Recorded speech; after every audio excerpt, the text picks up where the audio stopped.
Jerome? What's with these guys?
Hello, everyone, and welcome to Red United TV.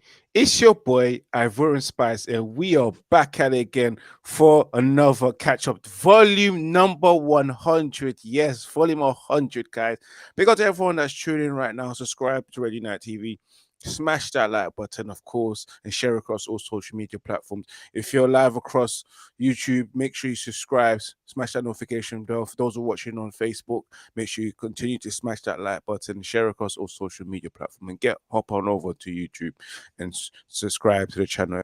Those on Twitch, as always, follow on Fred United on Twitch. Follow all the social media platforms. Just click on the link description. But let's get straight into it because today we are here to discuss our beloved team, Manchester United. So much is going on for Manchester United. You know, a victory yesterday, 3 points against Aston Villa, but a disappointing result against Tottenham Hotspurs, and of course they also went and bottled it up on the weekend, just showing us how shit we are, especially when we played against Tottenham, especially going 2-0 up and then bottle it towards the end. But it is what it is, man. Let me introduce you to the guys. You know, big up to, of course, Steps. How you doing, my brother? How are you? Yeah, bless, man. Yeah, my man said he's blessed, you know. Of course, man. And of course, we have Jerome here. Jerome, big up to you as well. Hope you guys are having a lovely bank holiday. What you say, my bro? Yeah, man, I'm all good. G, like had a blessed weekend. Obviously, extended bank holiday weekend. Hope everyone else is, and yeah, caught up with friends and family. Ended on a good note with United victory. So yeah, hopefully we continue in that vein. As always, man, we continue in that vein. It was another win for Manchester United again. You know, after as I said, a disappointing result against Spurs, but it is what it is. We move on from that, and then we focus on the teams that we have ahead. And it only means if we just focus, get the 3 points, Manchester United are able to finish as high as possible, third place.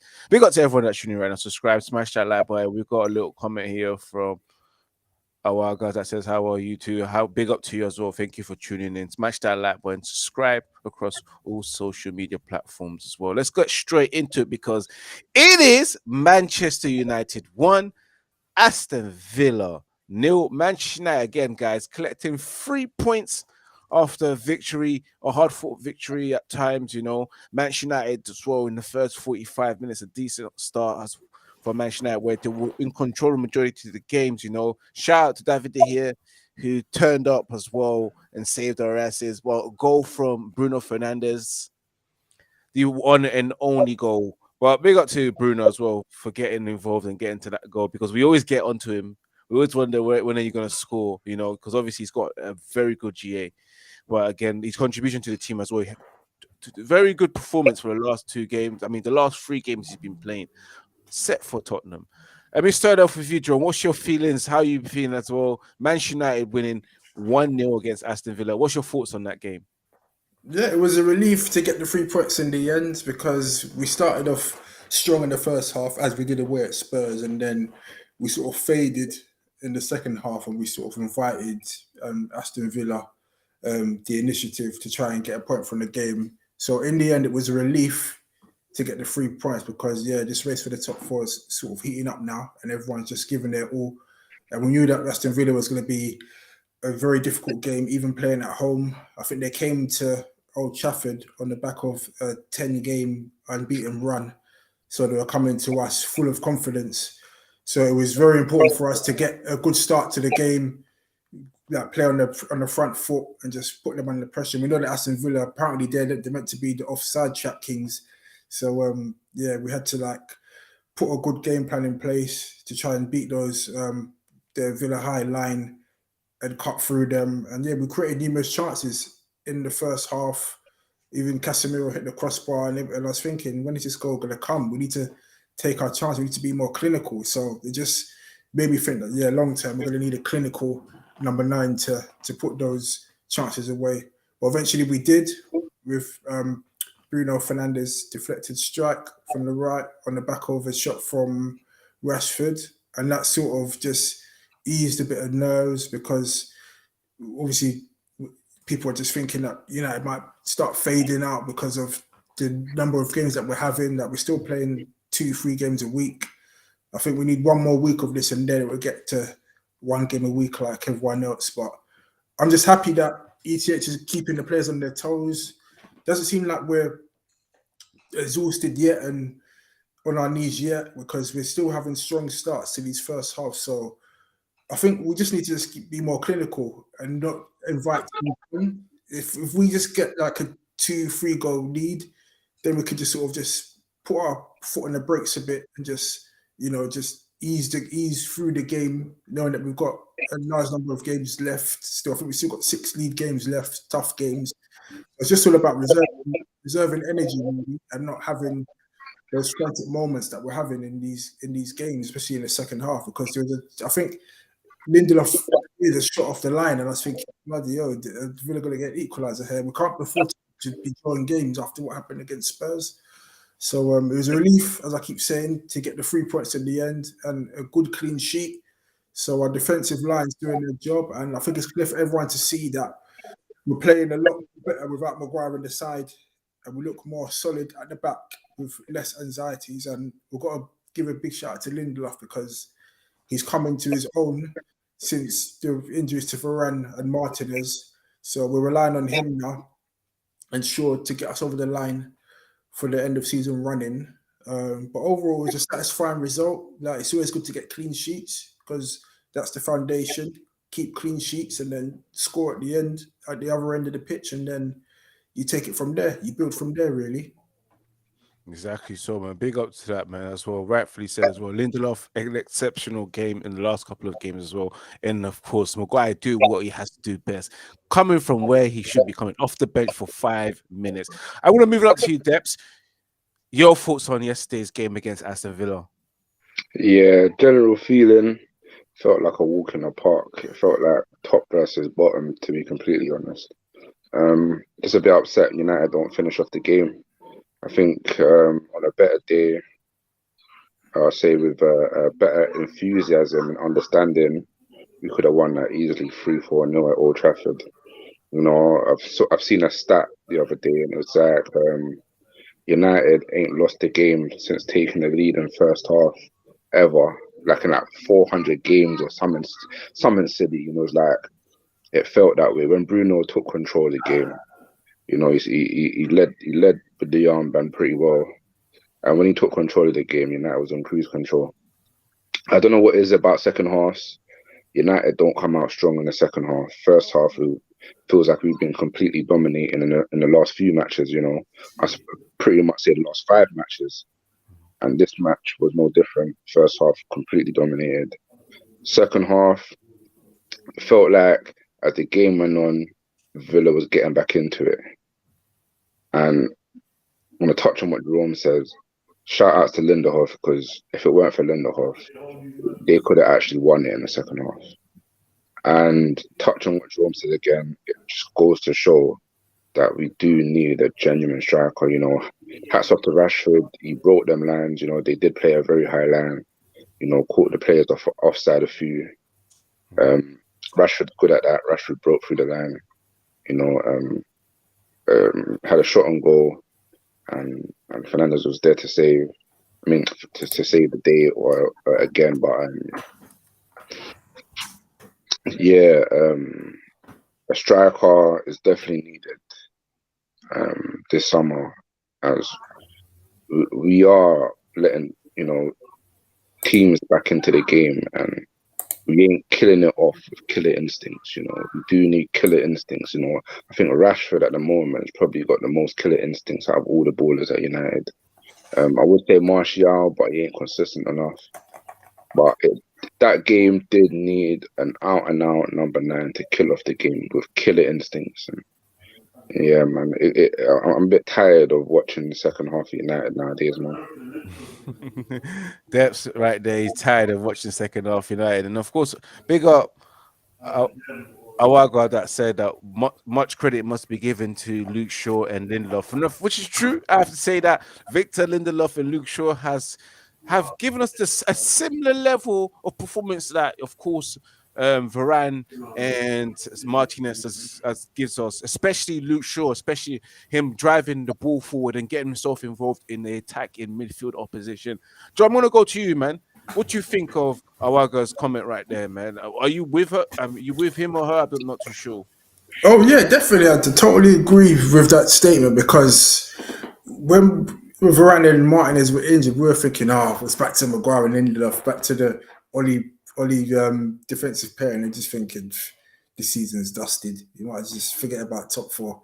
We're just gonna collapse, literally. But luckily, we got Luke Shaw. Luke Shaw seems to have saved the day, because he's a good centre back, a good alternative centre back to complement Lindelof, because I don't think we've got anyone else available that can complement Lindelof, because when Maguire comes in, he just makes everyone around him just crap, basically, and a shadow of what we usually see from them. It's like there's no leadership, no organisation. It's just all over the shop at the back. But I think with Luke Shaw and Lindelof, there's a bit more stability, and there's a bit more understanding and know-how of what to do in defence and how to organise the back line. And even De Gea is probably like feeling more comfortable with those two defensive partners in front of him as well, and they have a better judgment of the game as well. I'll just keep having flashbacks of the severe second leg of the Maguire and De Gea atrocity, basically. And I'm just thinking that we're not going to get any of that silliness again, because Luke Shaw and Lindelof, they know what they're doing. So it looks like for now, if the Martinez and Varane partnership is not there, then the second choice partnership is Lindelof and Shaw, and that's a very capable defensive duo to cover us for games when our first choice centre back pairing ain't there. So it's positive. Obviously, we've got tougher games to come, so it'll be interesting to see how they cope, because those away games are going to be the true test, starting with Brighton away on Thursday. But so far, I'm satisfied. We've got the duo capable of getting us over the line and securing this top 4, and then preparing for the FA Cup final, because we're gonna need them. If without them, then forget about even having a slim chance of winning the FA Cup, let alone a chance at all. So yeah, we just need to just hope that none of those two get injured, because if they do, one of them do, then I've lost all confidence in us keeping clean sheets. Yeah, I'm with you on that one, man. Depths as well, man. Your thoughts on Luke Shaw's and Lindelof's partnership? How impactful has they been towards Manchester United's recent form. Yeah, man. It's a strange one, isn't it? Where, Lindelof has played there his whole career at United and Shaw's waltzed in and he looks just as good as Martinez. It goes to show, we've, as Manchester United fans, been screaming for a left-footed baller in that position for a very long time. And we've had two, they don't really seem like centre-backs, in my opinion, especially Martinez, where Martinez feels like he can play anywhere along the pitch. I reckon you put Martinez up front, score 30 goals a season, he's that good of a player. But Luke Shaw's walked in there, left-footed baller, and he's understood the job ahead of him. He's performed magnificently. To be honest, I've been impressed with Luke Shaw since he scored his Euros finals goal. I feel like he's represented the club to a very high standard. And out of a failing team, this team ain't won anything in 4 years. And a failing team, he's been, one of the players that you could give applaudances to. So hats off to Luke Shaw in both positions. And Lindelof, it's a bit of a strange one because he's been playing next to Maguire for about a good 2-3 seasons. Yeah, 2-3. His main competitor was Eric Bailly at the time, and in my opinion, Maguire made him look crap. Like Maguire is actually like a parachute to a lot of the ballers around him. He holds them back. And I think not just with him. I think with Luke Shaw. I think with Lindelof, with Aaron Bissaka, with De Gea, with Fred, with McTominay, I feel like with this guy in and around, Maguire in and around these ballers, he has literally held them back. He's literally taken away the edge of their personal performances, not just with the ball, but with mental and, like the spiritual of it as well. Like, like when you've been going through a rut and you need a bit of luck, I do believe this guy is just bad luck.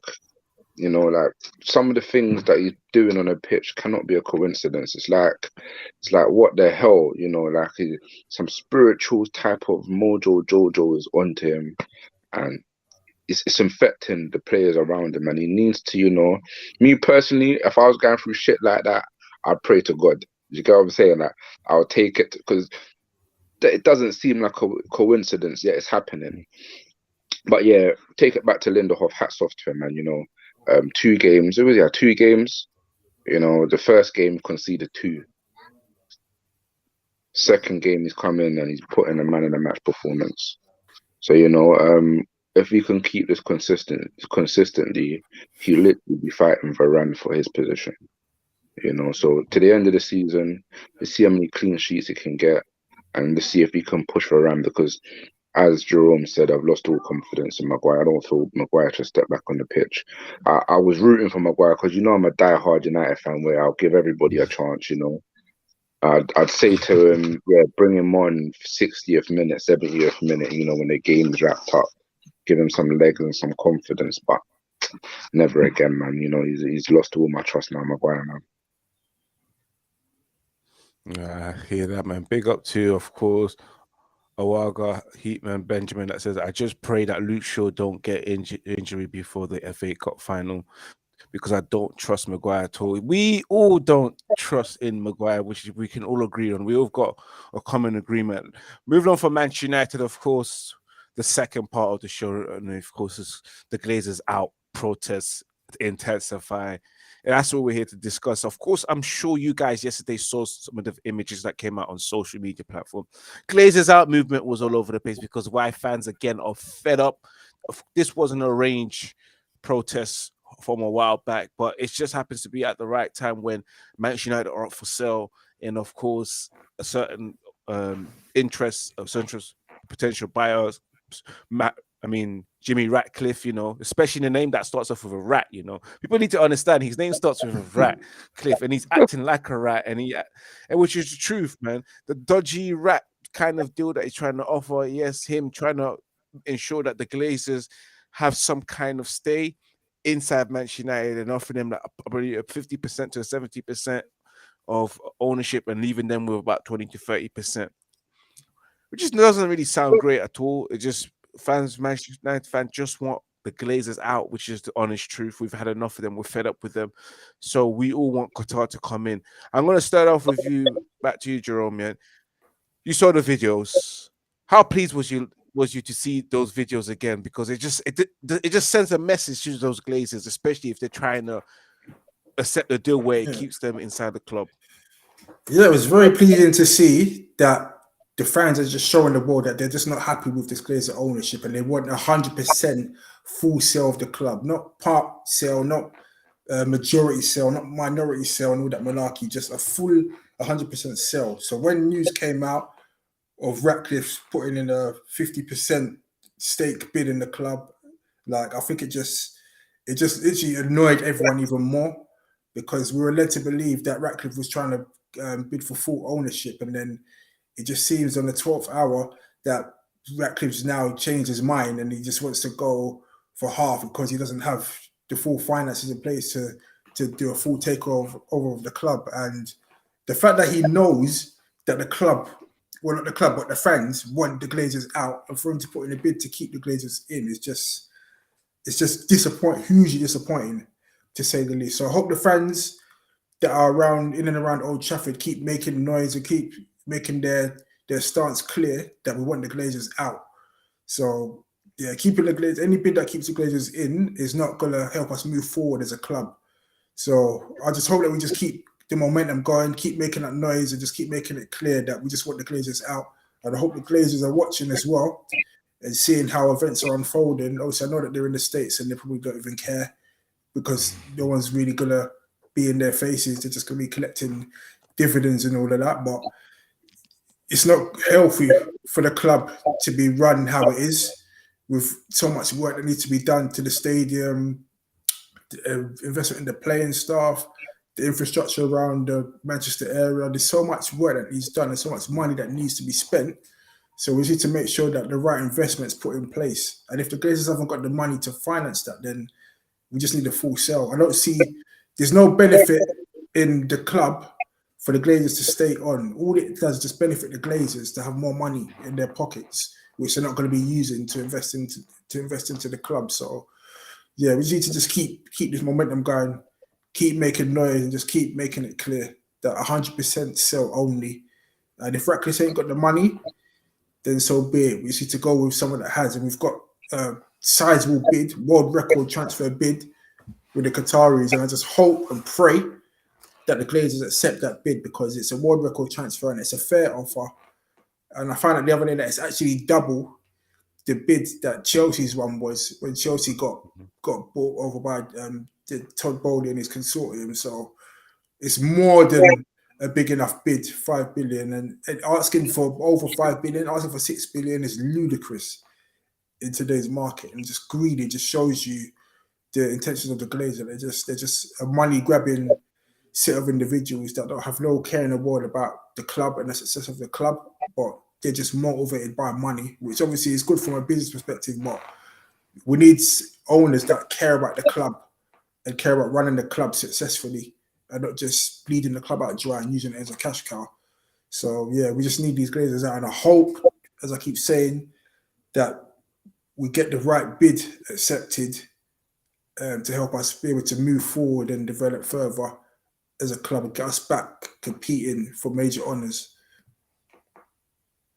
Yes, absolutely, man. And of course, again, that deal with the Ratcliffe is just doesn't sit right with me. Depps, I'm going to move up to you as well, man. You saw the video as well. What's your thoughts on it, man? The whole protests and the whole sell as well. Yeah, I've never really been a fan of protesting, like just in general. You know, like sometimes I feel like it doesn't really get heard. You know, see all these protesters walking around London saying animal cruelty and all that type of shit. I've never really been a fan of protesting, but now that we're in it, you know, we've been Manchester United fans our whole lives, winners our whole lives. These men have walked into the club and we've gone through a terrible fell, you know, even towards the end of Ferguson's tenure, you know, with the Glazers there, we weren't as dominant, you know. I think City was reigning with their new owners.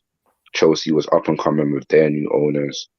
And we just got taken over, and we should now be up there with our new owners, respectively, with the Glazers in, and they just ain't produced the trophies, you know.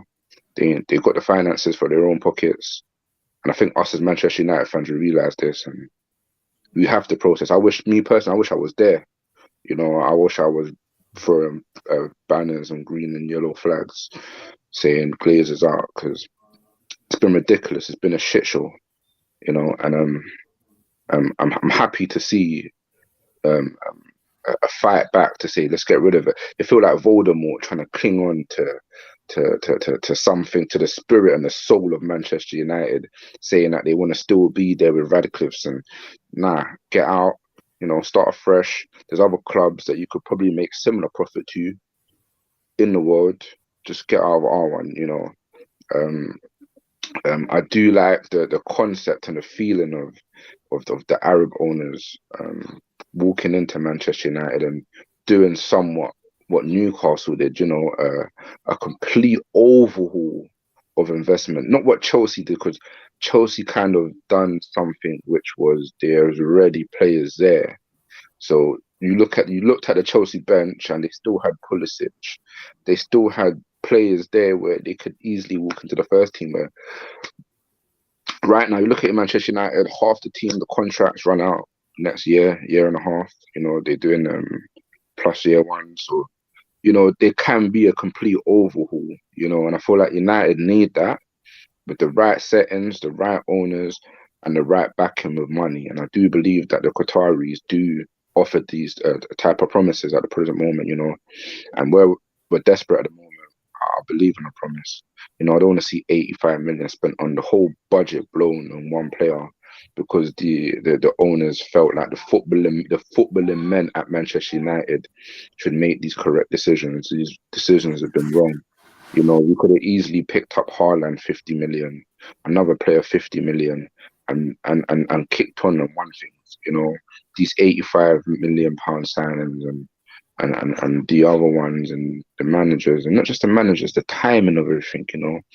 The timing's always been off, you know, the way that they did Louis van Gaal and Mourinho, the sacking of Mourinho, and the placement of Ole Gunnar Solskjaer. It feels like what Chelsea is doing now, you know. You look at the decision making with Ole Gunnar Solskjaer and compare it with the Lampard decision making, you know, like, did you think that it was going to give us titles? Or what do you even call it titles? You call it our true desires? Like, Chelsea won't win. Was going to give you wins. We wanted trophies. Do you think Ole Gunnar Solskjaer was going to give you trophies? The answer is no. You know, those are terrible decisions. You know, at timings where, you know, it could have been done correctly with better hierarchy. So, love to see Manchester United fighting for what they believe in. You know, just get rid of them. You know, completely out the club. And yeah, man, we'll go for Qataris. You know, the Arab money's been working in the world of football. You know, they built up PSG, built up nowadays Arsenal, built up City. You know, the Arab money's been talking business, and the Americans can put the Liverpool stint on it. Where's Radcliffe? But that's what I'm saying. He's British. Just get this guy. Let's get these guys out, man. Debs, I wouldn't stop you because you're losing yourself, bro. You're going elsewhere. You don't even focus on the question itself. Like, me and Joe, man, I thinking, is this guy like? I'm happy to see them out. I'm happy to see the protest. I'm happy to see them out. I'm happy to see the protest. I'm happy to see them out. I'm happy to see the protest. I'm happy to see them out. I'm happy to see the protest. Blah, blah, blah, blah, blah, blah. I'm happy to see them out. I'm happy to see the protest. Okay. I don't know what's wrong with Depths, but yeah, back to the show. Yeah, I think he's spazzing out now. I think he's speaking in tongues. Like, he really. We got to one done. I'm happy to see them gone. I'm happy to see them gone. Obviously, we know that they're on their way. To be honest, I don't want Radcliffe there. The question is, will we see them go? Because you've got the Radcliffe situation where we're hearing news, and of course the Qataris are confident that they will get the full sale, and the fans are also protesting. Will we see the Glazers out, guy? That's the question I'm going to ask. And how confident are we? And how confident are you seeing the Glazers go? I think it all depends on whether the Qataris are going to up their bid. I just got the feeling that they're going to have to just come with a fourth round of bids. They're just going to have to just speak to the Glazers and say, look, we're going to have to come to some sort of compromise here. We put in a world record bid, and we can obviously see that what Ratcliffe's put in values the club higher, but you'll be getting more money in your pockets, and you could just walk away without any desire to invest further in the club, and you can just go and invest in another venture. So I just got a feeling that unless the Qataris put in a higher bid, maybe 5.5 billion, meet them halfway with a 6 billion valuation, then I just think that the Glazers are going to stay on and just go with Ratcliffe's majority stake in the business, which that's the one thing I fear. Obviously, Ratcliffe might have good intentions for the club, but he just doesn't have the money needed to take the club forward. So, yeah, it's all hypothetical for me at the moment. I'm just hoping that the Qataris come through with a higher bid, because right now, it's just crazy how their world record bid of 5 billion is still even being considered. And you'd have thought that would have been accepted. It's crazy, because really, the Man United ain't even worth 5 billion. We considered, as I said earlier in the show, Chelsea was bought for half that. And Chelsea are a big club nowadays because of their success over the last 20 years. So we haven't won much over the last 10 years. So for us to be valued double Chelsea, I think it's crazy that the Glazers haven't accepted it. But hopefully there's another 12-hour round of bids, because it looks like Ratcliffe's bid was changed last minute as well, because we thought that he was trying to bid for full ownership, and he didn't. So yep, exactly. Yeah. So that's what I'm hoping for. But right now, I'm not too optimistic that the Glazers are going to go, if I'm going to be honest with you. It's all the Qataris. It's all in their court now. It's whether they're willing to overpay even more, because they're already overpaying now as it is. So, do you know what's so funny about Ratcliffe, Jerome? It's the fact that he's been campaigning to be by Manchester United to get rid of the Glazers for the last couple of years, and especially like last year, and him and his bedrooms saying that the Glazers will sell, and they were talking about what is needed at Manchester United, of course, the right backing, etc. And look at this waste man. Man still wants the Glazers there. I thought you was against the Glazers. You see what I'm saying about this Ratcliffe guy? And then the whole narrative of Manchester United fan of favouring the Ratcliffe, which they're not. They don't speak. They're definitely not now. I think Ratcliffe blindsided us, to be honest. He made us think that he made us think where he was going for full ownership, when all along he never had the money to buy the club, because apparently he's worth 6 billion. So he's not going to bid what he's worth. He's worth 6 billion, but that doesn't necessarily mean that he has 6 billion in cash to buy the club. So we just all knew at the back of our minds that this guy doesn't have the money to buy the club, and he would have had to borrow money to buy the club and plunge us in further debt that we're already in. It's just the deal with Ratcliffe it's just not a good one. When you look at it from all different angles, there's no positive from it, apart from having a supposedly Man United fan on the board. There's no other positives to it, really, if the guys have got money to take us forward. Exactly so. And we've had a Manchester United fan manage the club, and that didn't turn out too well. So sometimes it's not just about being a Manchester United fan. It's about being the right person and having the right qualifications and skills to carry out the job. In it, Jerome and Depths. You get me? So yes, big up to everyone that's tuning in. We've come to the end of the show. We'll be back next week, Monday at 8 p.m. for the next game. Of course, we've got this week. I think who will be playing this week on Thursday? We've got Brighton on Thursday. That is going to be a big game, guys. Let me just get a roundup before I end the show. 6-0. I'm going to get a quick roundup from both of you. Just give me a 1 minute quick brief of your thoughts against Brighton. How do you think Manchester United will do in your scoreline? Debs, I'm going to start with you because you take 5 minutes. So let's go to you. You got 1 minute, Debs, not 5 minutes, 1 minute. Same shit, different day, innit? I don't think we'll win it more than 1-1 goal.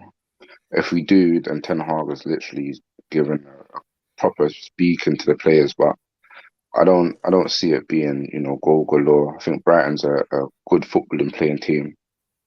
I'd say that, within the running, it's a big game for Manchester United. Liverpool's on the prowl. I think they're like 11 points. You know, it feels like a bogey team nowadays from the first 2 games. When are we playing the first or the second game? So yeah, big match. I think Luke Shaw and Lindelof, David De Gea, they're gonna have it in. So yeah. What's What do your you score think's going to be a prediction? draw? I say it's a draw. It's gonna be a difficult game, a real difficult game. 1-1. A draw, 1-1 from Depths. Joe, I'm gonna go straight to you. Your thoughts on that game? What's your prediction? I think I agree with this. I think it's going to be an extremely difficult game. Like Brighton have come a long way, and they're great. They're one of the best footballing teams in the league at the moment. I watched them dismantle Chelsea at Stamford Bridge. Although Chelsea are shit at the moment, but still, you got to beat what's in front of you. And not many teams go to the Bridge and outplay Chelsea on their own patch. So when I saw that, I just have to take Brighton seriously. They played well against us for 120 minutes neutral ground at Wembley. So yes, we're going to be playing away at their ground, and they trounced Wolves 6-0 at the weekend. So they're going to be coming. We're going to be coming to their ground, playing an extremely confident side. So if we get a draw, I'll be happy with a draw. This is probably the first time this season that I'm saying that we'll be happy with a draw away from home against a team like Brighton. That's not part of the so-called Big Six, because I rate them so highly. So if we get a draw, then it just puts us one step closer to securing that top 4 and just ticking the games off. All we need is 8 or 9 points out of a possible 18. So half the points out of 18, and we've got top 4 secured. And for a club like United, that's doable. So we don't need to necessarily win every game of the remaining 6. So that's why if we get a draw at Brighton, I'm happy. Yes, big up to Evans who's just tuning in. And no, you have not missed Depth talking about Aaron Wan-Bissaka. We would have been here. I still will waiting now, for though. you to answer the question. Play the weekend. No, it's all right. It's all right. It's all right. It's all right. It's all right. It's all right. It's all right. AWB hopefully will be playing the weekend. Let me get my thoughts on the game against Brighton. 1v1. 1v1.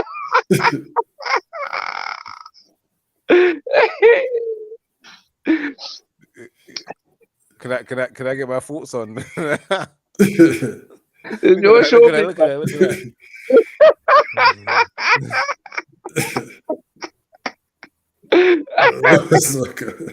1v1 and 1v1. 1v1, best defender, 1v1, as Depps always says. Never says the best right back in the world, but just he has to add the 1v1 to justify him. But yes, guys, I think, you know what? I really think that I don't think we'll win. I just don't think we'll win against Brighton, especially at their gaff, you know. I've seen us getting embarrassed, you know, at least 2-0 or 3-0 because of the Brighton's form. It's just too good.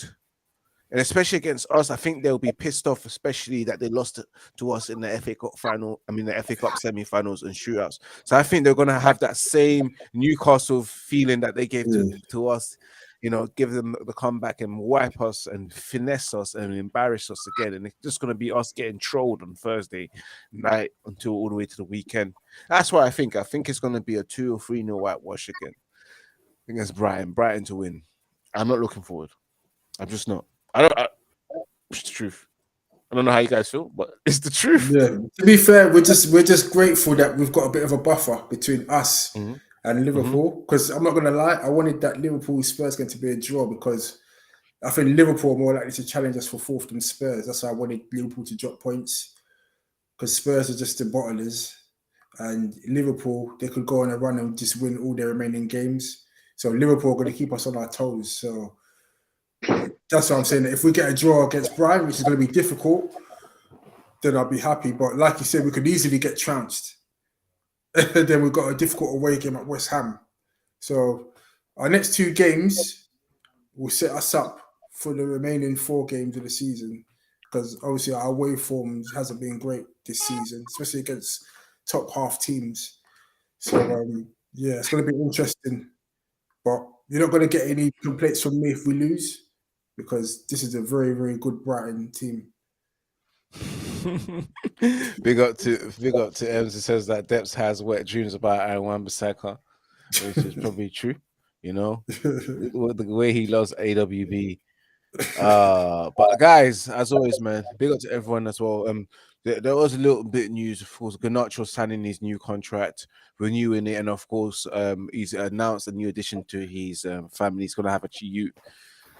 Just quick thoughts on Garnacho's new contract before we end the show.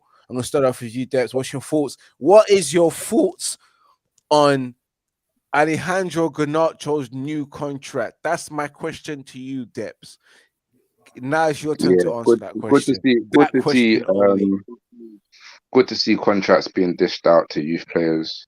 Garnacho is a decent youth prospect. That class of Garnacho, you know, I think they stepped up to the first team now with was it Giordano, Fernandez on loan. What's his name? The new centre back and Garnacho. So hopefully Ten Hag's looking at youth players. You know, he's pushed through youth players in his past. So hopefully you can, you know, get hands on with Garnacho, teach him the trade, and, you know, get down to business, man. Okay, and Jerome, what about you, man? Thoughts on Garnacho's new contract and yes, pleasing to see that he's got he deserves it. Yeah, I think he definitely deserves a new contract. Hopefully he's not getting astronomical sums in new wages.